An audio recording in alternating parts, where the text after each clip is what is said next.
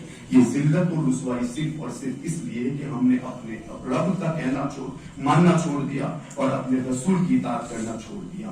ان کی سچی محبت اپنے دل میں پیدا کرو, انشاءاللہ پوری دنیا پر حکومت ہماری ہوگی. استغفر اللہ استغفر اللہ. ایک اعلان